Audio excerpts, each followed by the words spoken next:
시간이 되었습니다. 다 같이 묵상기도함으로 11월 둘째 주 주일 예배 하나님 앞에 드리도록 하겠습니다.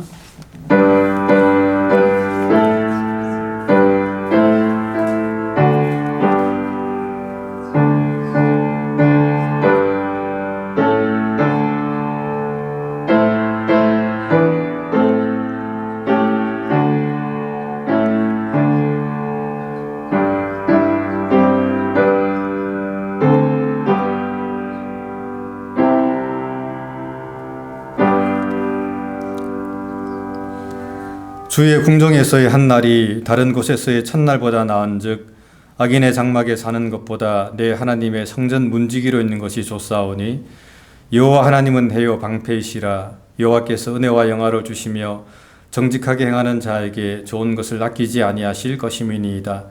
만군의 여호와여, 주께 의지하는 자는 복이 있나이다. 아멘. 다 같이 신앙 고백하겠습니다. 전능하사 천지를 만드신 하나님 아버지를 내가 믿사오며 너희 아들 우리 주 예수 그리스도를 믿사오니 이는 성령으로 잉태하사 동정녀 마리아에게 나시고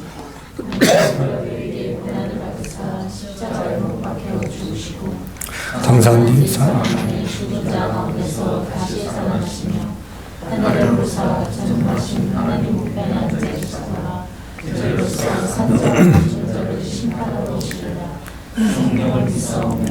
거룩한 공예와 성도가 서로 교통하는 것과 죄를 사하여 주시는 것과 몸이 다시 사는 것과 영원히 사는 것을 믿사옵나이다. 아멘. 죄송합니다. 갑자기 목이 메어가지고 우리 찬송가 498장입니다. 통합찬송 275장입니다.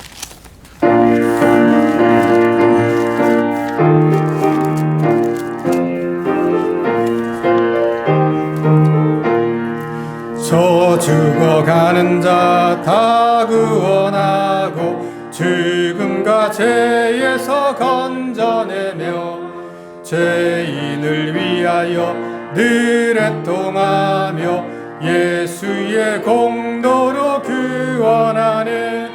저 죽어가는 자 예수를 믿어 그 은혜 힘입어 다 살겠네. 저 죽은 불쌍히 여겨 자매게 할 때를 기다리네. 열심을 다하여 인도해보세. 예수를 믿으면 다 살겠네. 저 죽어가는 자 예수를 믿어 그 은혜 힘입어 다 살겠네. 저 죽어가는 자 구원해내야 우리의 본분을 다하리니. 예수의 구원을 전파할 때에 그 크신 능력을 다 주시네. 저 죽어가는 자 예수를 믿어 그 은혜 힘입어 다 살겠네. 아멘.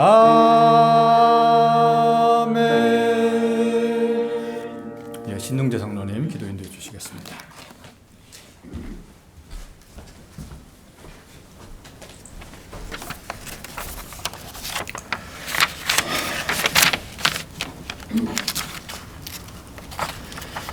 만세전부터 우리를 지명하시고 부르셔서 하나님의 자녀 삼으신 아버지 하나님의 크신 사랑과 은혜에 감사와 찬양을 드립니다. 언제나 우리 가운데 계셔서 하나님의 사랑을 나타내시고 낮은 곳에 임하셔서 섬김의 본을 보이시던 예수님의 모습을 닮아가기를 원하지만 지나간 한 주간의 삶을 돌아보면 내 속에 있는 죄성으로 인하여 나의 유익과 안일만을 위하여 살았음을 하나님 앞에 고백합니다. 주님, 우리를 불쌍히 여겨주셔서 항상 성령님께 의지하고 기도함으로 하나님께서 기뻐하시는 자녀로 살아갈 수 있도록 도와주시옵소서. 이곳에 은혜와 진리교회를 세워주셔서 하나님의 나라를 사모하고 그 나라를 이루며 확장시켜 가기를 소망하는 주의 백성들이 모여 서로를 위하여 기도하며 위로하고 헌신하는 믿음의 공동체로 이끌어 주심에 감사를 드립니다. 바라옵기는 우리 교회가 하나님의 말씀을 배우고 지켜 행하는 교회 되어 이 지역에서 본이 되는 교회로 성장할 뿐 아니라 참 교회의 모습을 갈망하는 모든 이들의 작은 불씨가 되도록 인도해 주시옵소서. 오늘도 이곳에 모여 주일 예배로 하나님 앞에 나아갈 때 성령님 이곳에 함께 하셔서 우리들의 마음을 열어주시고 하나님의 말씀을 받고 그것을 삶으로 실천할 수 있는 믿음 또한 허락해 주시옵소서. 지체 중에 병약한 교인을 치유해 주시고 특별히 수술을 마치고 회복 중인 배준희 집사님의 건강을 붙잡아 주셔서 회복 기간을 통하여 하나님과 더욱 가까워지는 시간으로 함께 해주시며 일상에 돌아갔을 때에도 예전보다 더 건강한 모습으로 생활할 수 있도록 역사해 주시며 또한 간병하는 박 집사님과 건우의 일상에도 은혜를 베풀어 주시옵소서. 하나님 아버지, 지금 이 시간에 하나님께 드리는 자녀들의 예배도 함께 해주셔서 예배 가운데 선포되는 말씀으로 인하여 그들의 삶이 하나님의 뜻에 집중되게 하시고 학교에 있든지 어느 곳에 있든지 항상 하나님의 사람으로 나타날 수 있도록 붙들어 주시옵소서. 하나님 아버지, 지난 주간에 행해진 이민국의 실사로 인하여 담임 목사님 비자 수속을 한 단계 나아가게 하심에 감사를 드립니다. 남은 모든 과정에도 하나님께서 일하셨음이 분명히 드러날 수 있도록 역사해 주시옵소서. 하나님께로부터 받은 사명을 감당하기 위하여 땅끝까지 나아가 복음을 전하시는 선교사님들을 기억하여 주시고 그들의 모든 사역 가운데 함께 해 주셔서 복음 전파에 힘을 다할 수 있도록 지켜주시옵소서. 또한 항상 노출되어 있는 이교도와 이방인들의 위험으로부터 보호해 주시며 부모님과 떨어져 생활하는 자녀들의 일상에도 함께 해 주시옵소서. 이제 우리에게 말씀을 전하실 목사님과 성령님 함께 하셔서 말씀을 듣는 우리 모두에게 위로의 말씀, 권면의 말씀, 때로는 꾸짖는 말씀으로 다가오게 하시고 말씀을 듣고 받은 감동으로 또 한 주간을 승리하며 살아갈 수 있도록 은혜 내려 주시옵소서. 예배를 위하여 수고하는 모든 손길들과 기도를 하나님께서 받아주시기를 원하오며 이 모든 말씀을 오늘도 우리를 위하여 중보하시는 예수님 이름으로 기도드립니다. 아멘.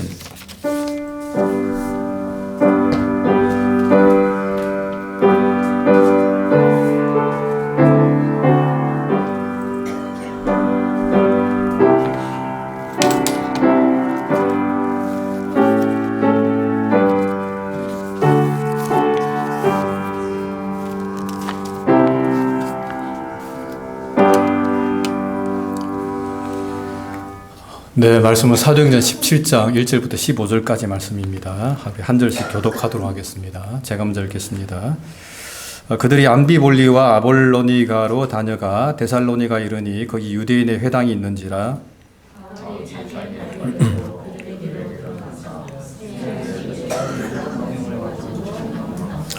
뜻을 풀어 그리스도가 해를 받고 죽은 자 가운데서 다시 살아나야 할 것을 증언하고 이르되 내가 너에게 전하는 네 예수가 곧 그리스도라 하니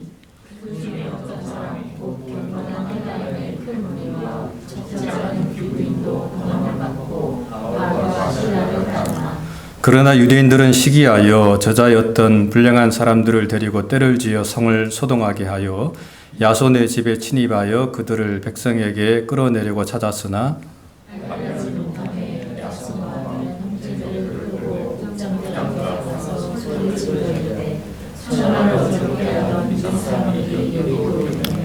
야손이 그들을 맞아 들였도다. 이 사람들이 다 가이사의 명을 거역하여 말하되 다른 임금 곧 예수라 하는 이가 있다 하더이다 하니 야손과 그 나머지 사람들에게 보석금을 받고 놓아주니라.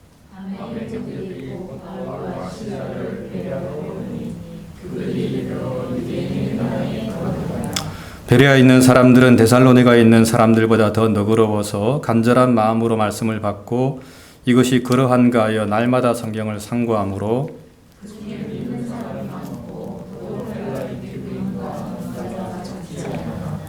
데살로니가에 있는 유대인들은 바울이 하나님의 말씀을 베레아에서도 전하는 줄을 알고 거기도 가서 무리를 움직여 소동하게 하거늘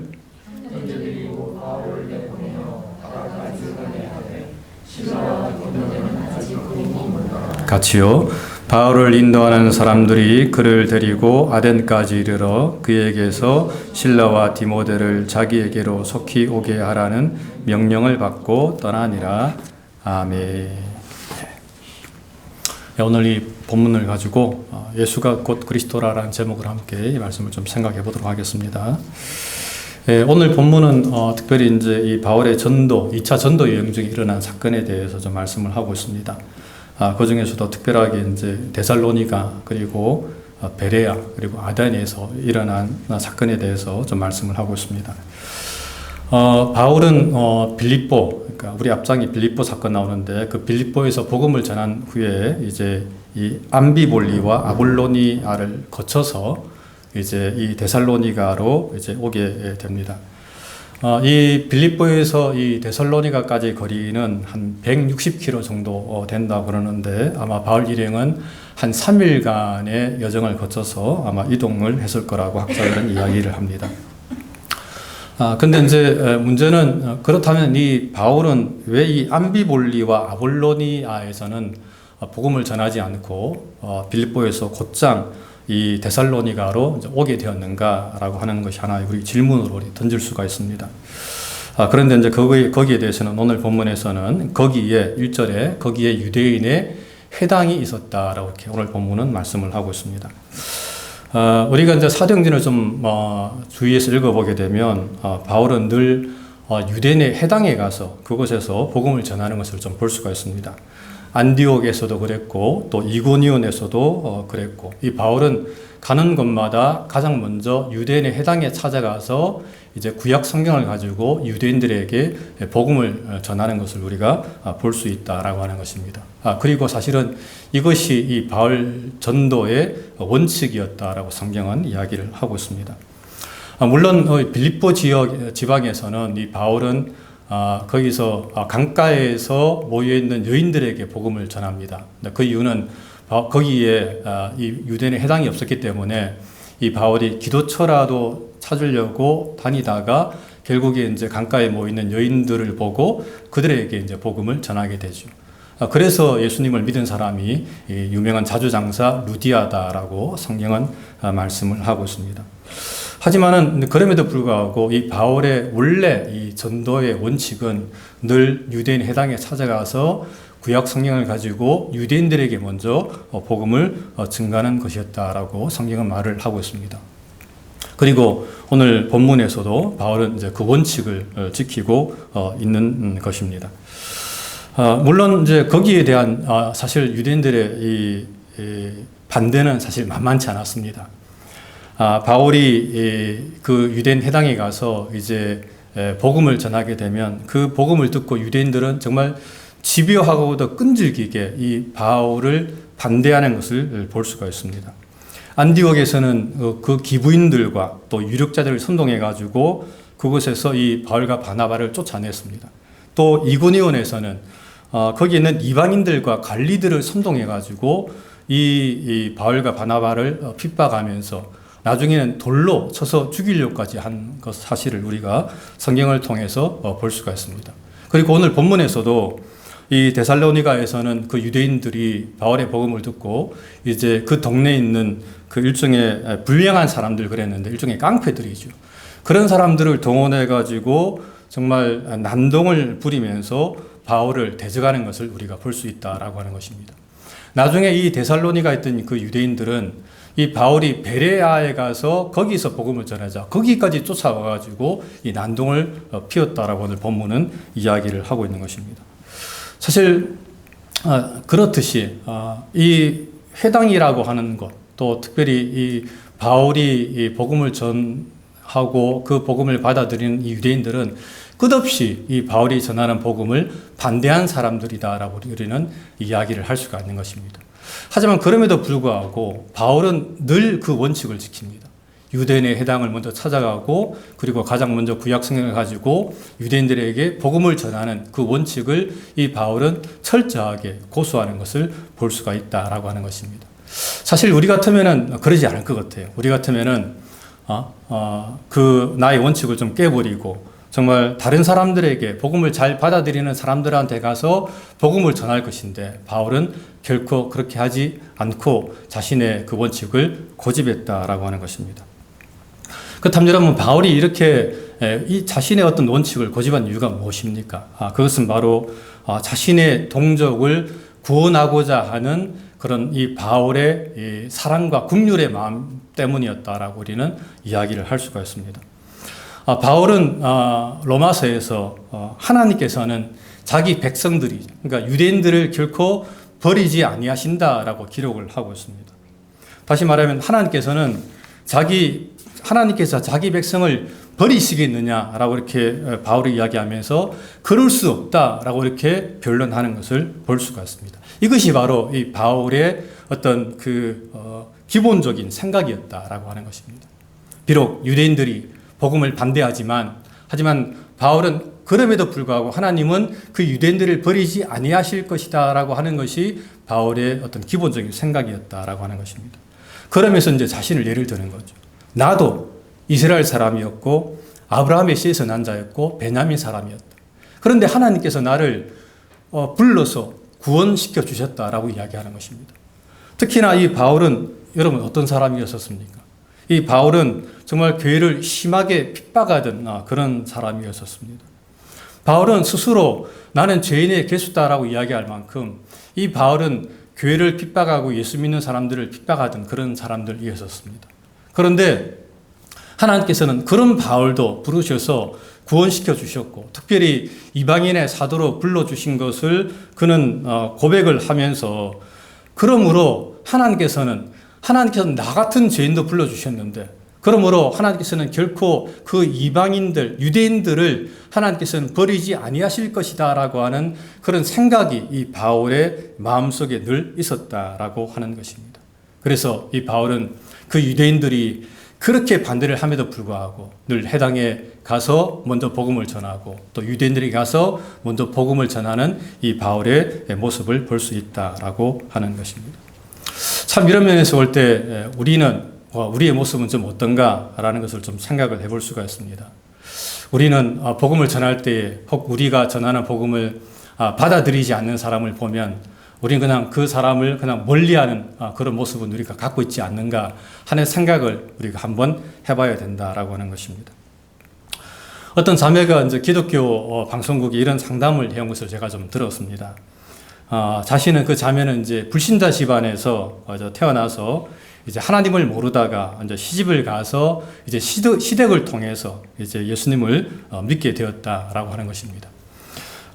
그러다 보니까 이제 예수님을 믿으니까 너무 이게 좋아가지고 그날부터 하루도 거르지 않고 정말 이게 친정 식구들을 위해서 그 친정 식구들의 구원을 위해서 이 자매가 늘 기도를 했다고 하는 것이죠. 그런데 이 자매가 쓴 글에는 그 자매가 15년 동안 이제 친정 식구들의 구원을 위해서 기도했는데 하지만 15년 동안 아무런 기도 응답을 받지 못했다라고 하는 것입니다. 그런 가운데 이 자매는 이제 지쳐가지고 이런 상황에서 내가 어떻게 해야 되겠습니까? 라고 이제 상담을 하게 된 것입니다. 그런데 그 말을 들은 그 상담하시는 목사님이 그런 말을 하시더라고요. 결코 포기하지 마라. 포기하지 말고 끝까지 기도하면서 복음을 전하라 라고 하는 그런 말을 하는 것을 제가 들었습니다. 그러면서 자기는 무려 그 가족 구원을 위해서 40년 동안 기도했는데 근데 아직까지 예수님께로 돌아오지 않은 친척이 4명이나 있다라고 이야기하면서 자기는 지금도 그 가족들을 위해서 기도하고 있다라고 이렇게 이야기를 하더라고요. 그러면서 그런 이야기 하더라고요. 물이 99도가 될 때까지는 끓지 않는다는 겁니다. 조용히 있는데 근데 1도가 딱 올라가면 100도가 되면 그때부터 이제 물이 갑자기 이제 끓기 시작한다고 하는 것이죠.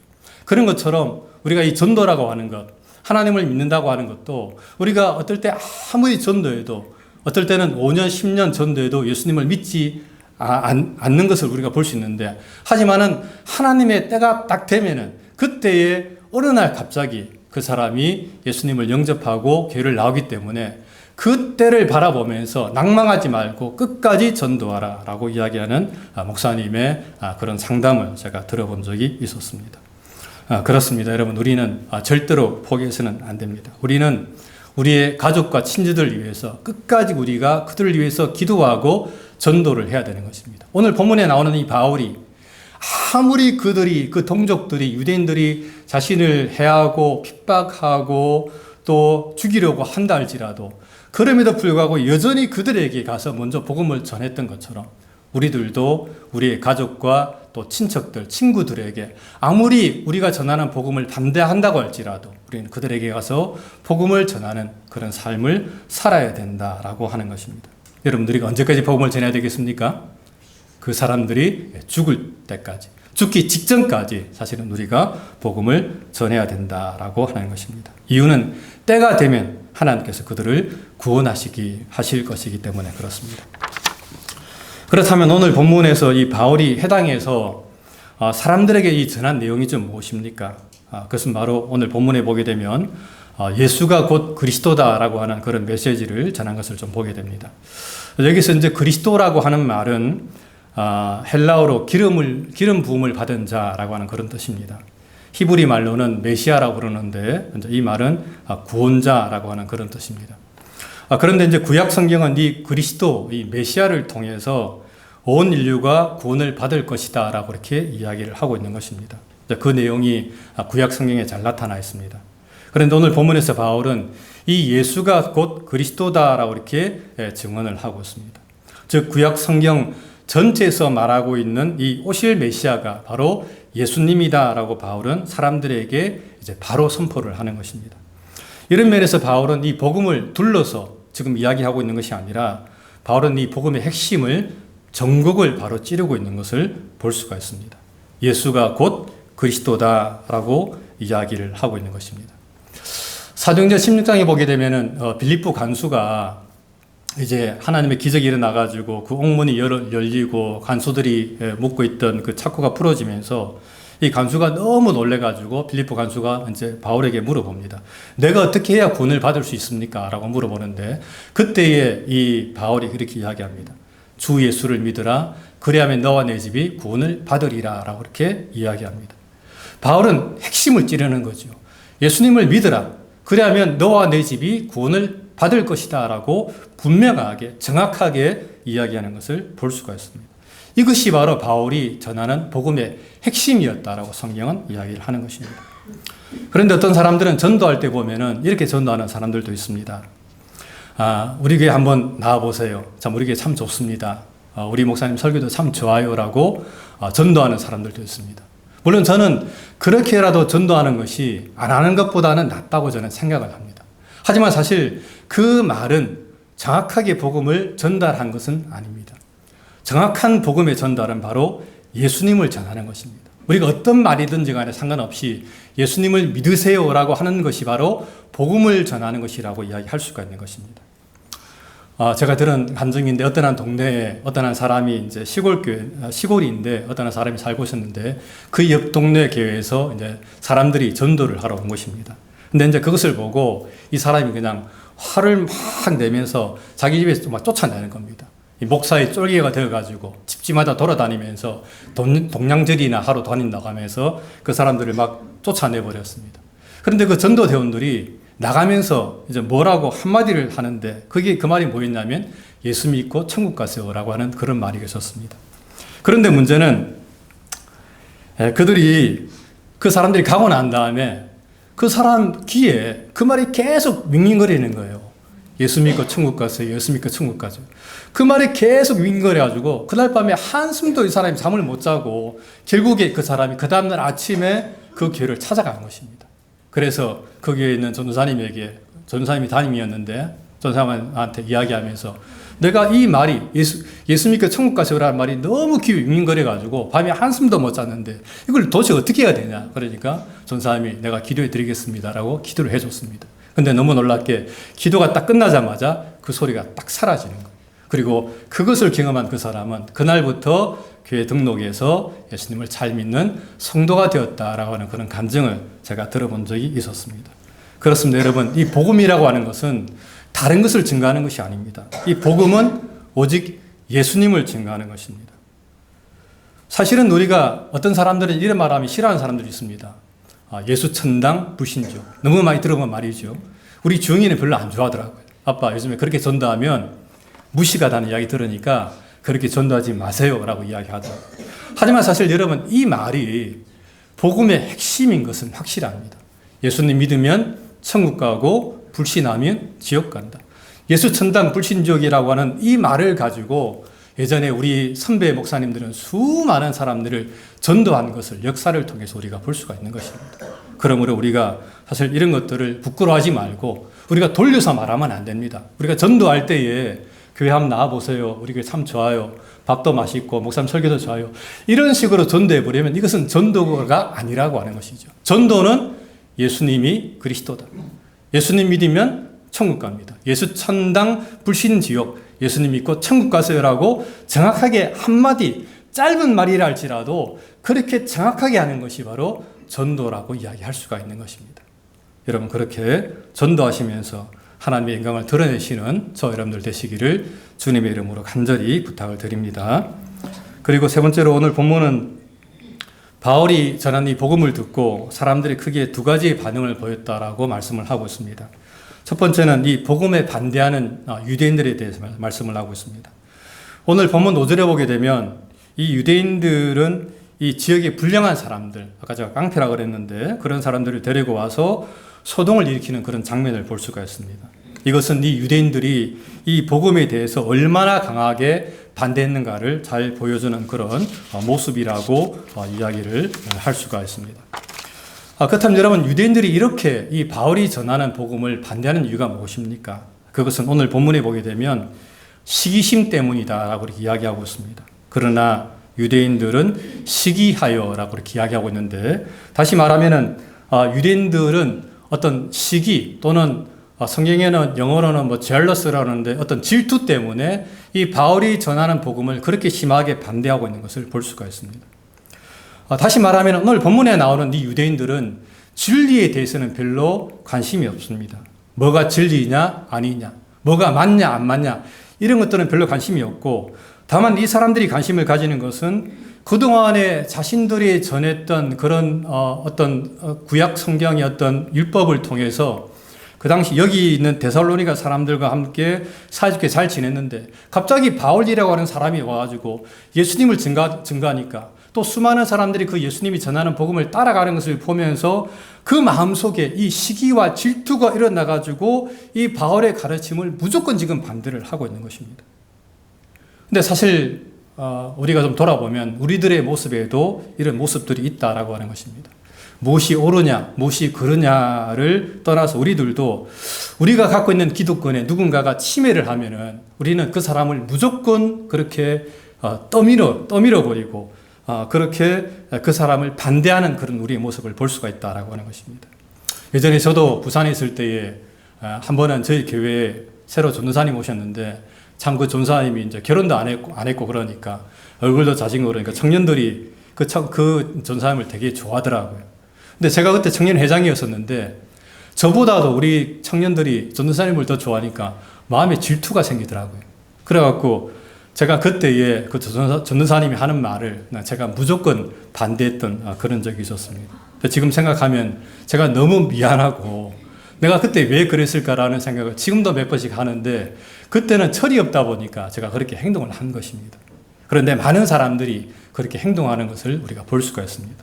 근데 여러분, 사실 우리가 그렇게 해서는 안 됩니다. 우리가 모든 것을 감정적으로 대응해서는 안 되고 정말 뭐가 맞냐, 뭐가 틀린가를 이성적으로 판단하면서 우리가 생각하고 행동을 해야지 감정을 가지고 우리가 거기에 대해서 대응을 해서는 결코 안 된다라고 하는 것입니다. 근데 오늘 본문에 보면 두 번째로 이제 복음을 듣고 따르는 그런 사람들도 있습니다. 4절에 보게 되면 그 중에 어떤 사람, 곧 경건한 헬라인의 큰 무리와 적지 않은 기부인들도 권함을 받고 바알과 실라를 따랐다라고 이렇게 이야기하고 있습니다. 여기서 따랐다는 말은 이제 바울이 전가하는 복음을 듣고 그것을 마음으로 수용했다라고 하는 것입니다. 그것을 통해서 사실은 이 데살로니가 교회가 세워지는 것이죠.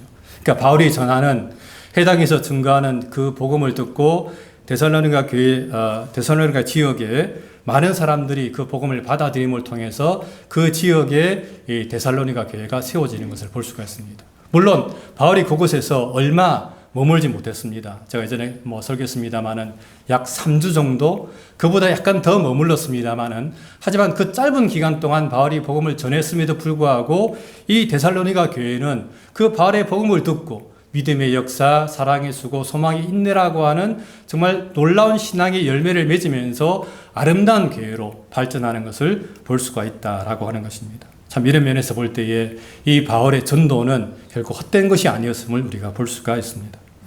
하지만 오늘 본문에서 우리가 좀 더 살펴봐야 될 사람들이 나오는데 그것은 바로 이 베레아 교인들이라고 하는 사람들입니다. 오늘 본문 11절에 보게 되면 베레아에 있는 사람들은 데살로니가 있는 사람들보다 더 너그러워서 간절한 마음으로 말씀을 받고 이것이 그러한가 하여 날마다 성경을 상고했다라고 말씀을 하고 있습니다.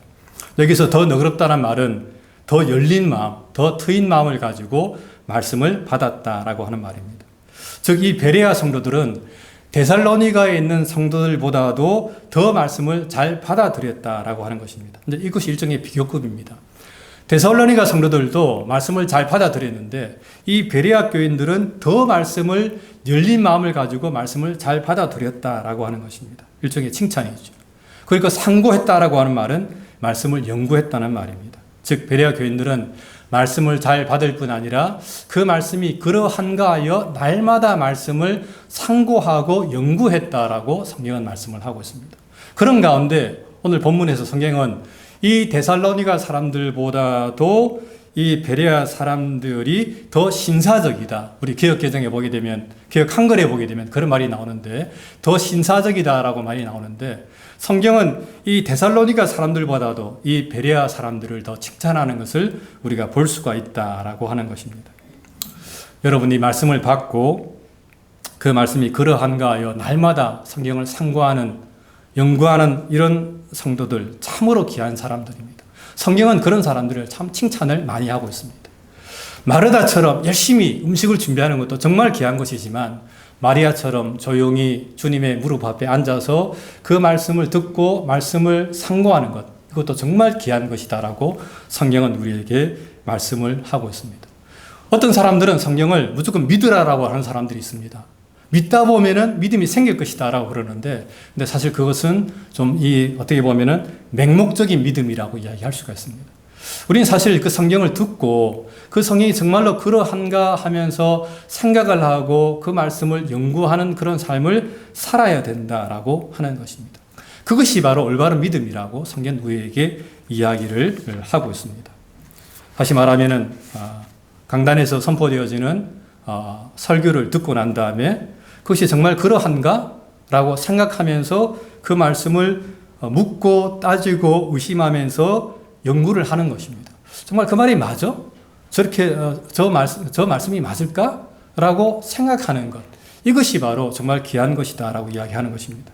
물론 너무 따지고 묻는 것은 안 되겠지만, 하지만 그럼에도 불구하고 내가 묻고 따지고 의심하는 것만큼 우리의 신앙은 단단하게 세워진다는 사실을 우리는 꼭 기억하면서 정말 우리가 이 데살로니가 교인들처럼 열린 마음으로 말씀을 받고 그 말씀을 날마다 묵상하면서 하나님의 뜻을 이루어가는 저와 여러분들 되시기를 바랍니다.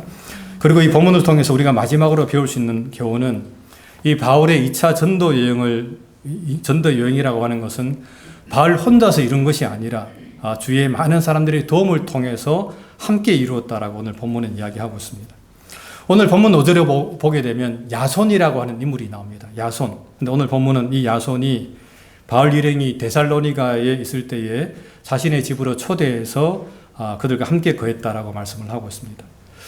하지만 그것을 통해서 야손은 결국에 큰 봉변을 당하는 것을 좀 보게 됩니다. 이 성난 유대인들이 결국 야손의 집에 찾아와서 이 바울과 일행들을 찾으려고 했지만은 찾을 수가 없었습니다. 그런 가운데 이 성난 유대인들은 결국에 이 야손을 잡아다가 읍장들 앞에 가서 이 야손을 고발하는 것을 보게 됩니다. 그리고 결국에 이 야손은 보석금을 주고 풀려났다라고 오늘 본문은 이야기를 하고 있습니다.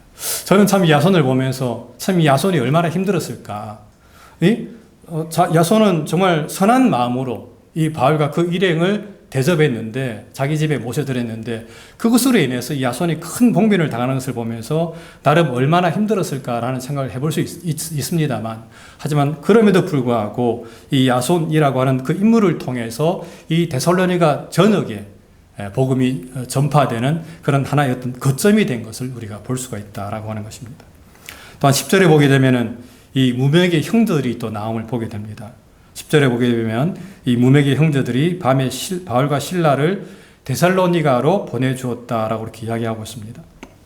다시 말하면 이 바울과 실라가 길을 잘 모르니까 그 데살로니가에 있던 이 무명의 사람들이 대신 그들을 데리고 이 바울과 실라를 이제 베레아로 이제 바래다 준 것입니다. 근데 또한 15절에 보게 되면은 이 무명의 형제들이 이 베레아에서 아덴까지 이 바울의 피신을 도와준 것을 보게 됩니다. 이 베레아에서 아덴까지는 무려 약 320km 정도 떨어져 있다고 그러는데 굉장히 먼 거리입니다. 부산에서 서울까지가 한 540 되는데 한 중간 정도 된다고 보겠지요. 대전 정도 된다고 볼 수 있습니다. 그런데 그 먼 거리를 이 무명의 형제들이 이 바울과 실라를 데리고 이제 아덴까지 왕복하면서 그 사람을, 이 바울을 데려다 주었다라고 이야기를 하는 겁니다. 참 이런 면에서 볼 때에 이 무명의 사람들을 통해서 이 바울이 이제 제2차 전도 여행을 끝까지 잘 마무리하는 것을 볼 수가 있다라고 하는 것입니다. 참 이런 면에서 참 우리가 어떻게 보면은 이 바울이라고 하는 사람은, 바울은 일선에서 복음을 전파한 사람이라면은 이선에서는 정말 그 야손과 무명의 형제들이라고 하는 그런 사람을 통해서 바울이 결국에 각 지역마다 돌아다니면서 정말 무사하게 바울이 자기의 2차 전도 여행을 마칠 수가 있었다라고 우리는 생각을 할 수가 있는 것입니다. 참 이런 면에서 우리들도 그런 마음을 가지고 우리가 좀 선교 사역을 감당해야 될 줄로 믿습니다. 물론 우리가 이제 우리 스스로가 선교지에 나가서 복음을 전파하지는 못하지만, 하지만 우리가 지금 기도를 통해서 또 성경검을 통해서 우리 선교사님들 돕고 있지 않습니까?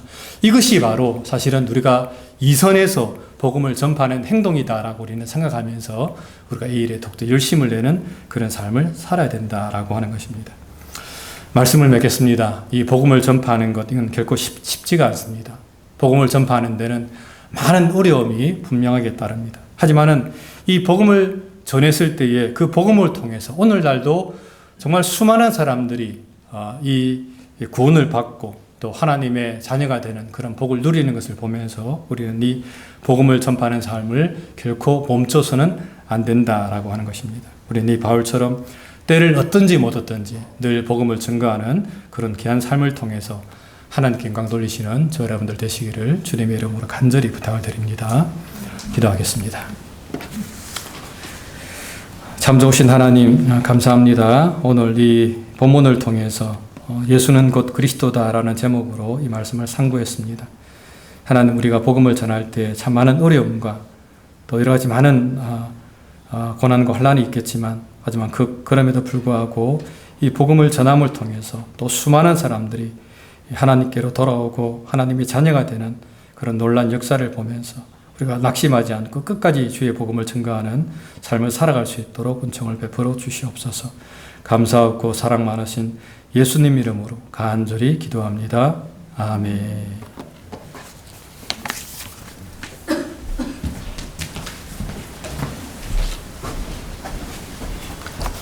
교회 소식 전해드리겠습니다. 다음 주에는 추수감사 주일입니다. 지난 1년의 삶을 돌아보시면서 하나님께 감사하시는 시간을 가지시길 바랍니다. 다음 주에는 전교인 연합 예배로 모입니다. 전교인이라는 게 이제 중고등부 대학부 학생들과 함께 예배를 드립니다. 이번 주 새벽 만나의 본문은 사도행전 18장으로부터 24장까지입니다. 이번 주 목요일 날 박순정 목사님이 미국에 들어오십니다. 들어오실 때 비자를 잘 받을 수 있도록 이렇게 기도해 주셔야 됩니다. 어떤 비자냐면 이렇게 머물러 있는 너무 이렇게 자주 왔다 갔다 하셨기 때문에 이 들어오실 때 비자를 좀 길게 받아야 됩니다. 거기에 대해 기도해 주시기 바랍니다. 감사합니다. 네. 자, 우리 그의 비단에 살면 그러고 제가 축도하고 모든 예배 마치겠습니다.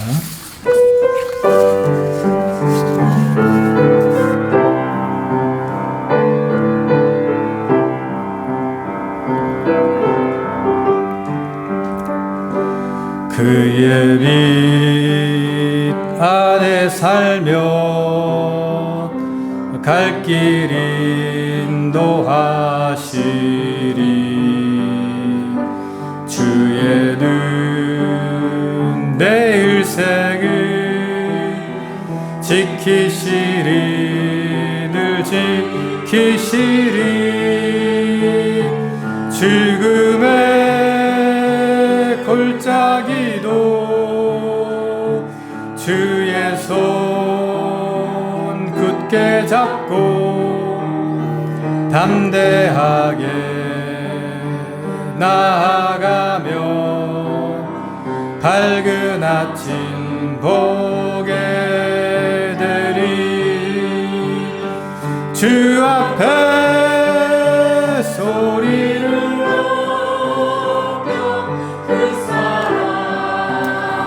찬양하리. 온 땅에 주의 사랑 전파하리라. 외치리라. 엎드려 기도하며 주님이 들으시리. 모든 것 협력하여 선하게 이뤄지리라. 내 곁에 주 계시니 두려움 전혀 없네. 주님 날 사랑하니 세상이 감당 못하네.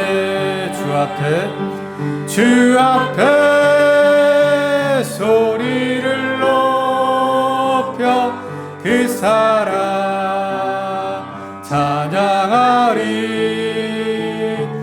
온 땅에 주의 사랑 전파하리라. 외치리라. 주 앞에 소리를 높여 그 사랑 찬양하리. 온 땅에 주의 사랑 전파하리라. 외치리라. 우리 이 시간에 다시 한번 기도하고 좀 마치는 시간 갖도록 하겠습니다. 특별히 이제 오늘 전도를 위해서 복음 전파를 위해서 함께 좀 기도하는 시간 갖도록 하겠습니다. 예수님이 곧 그리스도다라는 그런 내용으로 우리들도 우리 가족, 친지, 불신자 가족과 친지들에게 또 이웃들에게 복음을 전하는 삶을 살 수 있도록 해달라고 이 시간 함께 좀 기도하고 제가 축도하고 모든 예배 마치겠습니다. 함께 기도하겠습니다. 좋으신 아버지 하나님 감사합니다. 하나님 바라옵기는 하나님 저희들도 정말 우리가 때를 얻든지 못 얻든지 또 복음을 전하는 삶을 살아가는 하나님 저희가 되게 도와주시옵소서. 어떤 상황에서도 어떤 환경에서도 우리가 낙담하지 않고 주의 복음을 증거하게 도와주시고 아직까지도 우리 주위에 우리 주변에 또 우리 주위에 또 주님을 믿지 않는 수많은 사람들이 있는데 하나님 그들에게 복음을 증거하는 우리의 삶이 되게 도와주셔서 하나님 우리의 이 전도를 통해서 하나님 저들이 구원을 받고 하나님의 자녀가 되는 그런 놀라운 은혜를 저들이 체험할 수 있도록 주님 은총을 베풀어 주시옵소서. 하나님 우리가 복음을 전할 때 함께하여 주옵시고 주여 이 놀라운 복음을 통해서 하나님의 또 하나님 놀라운 은혜와 사랑을 경험하는 저희가 되게 주님께서 인도하여 주시옵소서. 아버지 하나님 정말 우리가 복음을 전파하는 교회가 되게 도와주시고 복음을 복음을 증거하는 성도가 될 수 있도록 주님 은총을 나리고 주시옵소서. 우리 아버지 하나님의 크신 은혜와 사랑 감사하고 사랑 많으신 예수님 이름으로 간절히 기도합니다. 아멘. 좋으신 하나님 참 감사합니다. 오늘도 우리에게 복된 날 허락해 주시고 또 주의 몸된 교회에 나와서 또 예배 드리며 또 하나님을 섬길 수 있도록 은총을 허락해 주심을 감사합니다. 하나님 날마다 복음을 전하는 저희의 삶이 되게 도와주시고 어디 있든지 간에 정말 주님은 그리스도다라고 전파하는 우리의 삶이 될 수 있도록 주님 인도하여 주시옵소서. 하나님 또 이 시간에 저희가 하나님께 나올 때 거저 나오지 않고 또 작은 예물이지만 정성껏 준비해서 하나님께 드리게 해주심을 감사합니다. 드린 손길들마다 하나님께서 복 내려주시고 정말 이 예물이 귀한 것에 쓰여질 수 있도록 은총을 베풀어 주시옵소서. 이제는 교회의 머리가 되신 우리 주 예수 그리스도의 은혜와 하나님 아버지의 극진하신 사랑하심과 성령의 교통하심이 이 자리에 모인 모든 성도들 머리 위에 지금부터 영원토록 함께 계실지어다. 아멘.